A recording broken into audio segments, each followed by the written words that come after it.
Same time అబ్రాడ్లో చదువుతూ ఉంటారు కొంతమంది స్టూడెంట్స్. వీళ్ళంతా కూడా ఈ మధ్య ట్విట్టర్ అండ్ ఇన్స్టాగ్రామ్ హ్యాండిల్స్లో అట్లా వీడియోస్ పోస్ట్ చేసేసి మేము అడ్మిషన్స్ చేయిస్తాము అని అంటున్నారు. Is that true? అంటే నాకు ఒక్కసారిగా నా ఇంటర్ గుర్తొచ్చింది. ఇంటర్లో నేను ప్రాక్టికల్ మార్క్స్ వేస్తాను స్టూడెంట్స్ని తెస్తే అన్నట్టుగా వీళ్ళంతా కూడా ఇట్లా ట్విట్టర్లో ఇన్స్టాగ్రామ్లో పోస్ట్ చేస్తున్నారు అడ్మిషన్స్ ఇప్పించేస్తామని. అట్లా జరుగుతుందా? అది తీసుకుంటారా అసలు? మీరు అడిగిన క్వశ్చన్లోనే సగం ఆన్సర్ ఉంది. స్కామేనా అయితే? స్కామ్ అనేది it's a big word.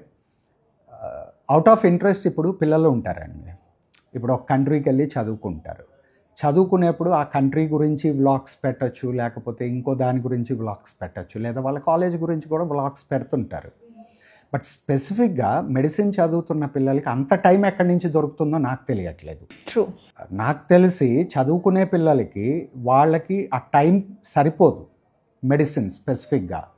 And అలాంటిది ఇంత డీటెయిల్డ్ వ్లాగ్స్ కాలేజీ మీద స్పెసిఫిక్గా అడ్మిషన్స్ మీద పెడుతున్నారు అని అంటే అంత ఫ్రీ టైం ఎందుకు దొరుకుతుంది అనేది I have a big question mark. దీంతో పాటుగా ఇప్పుడు పిల్లలకి మనం ఇందాక సపోర్ట్ సిస్టమ్ గురించి మాట్లాడాం. సో ఇప్పుడు పిల్లలు అక్కడికి వెళ్ళిన తర్వాత వీళ్ళకి ఏదన్నా అవసరం అయితే సపోర్ట్ ఇచ్చేవాళ్ళు ఎవరు?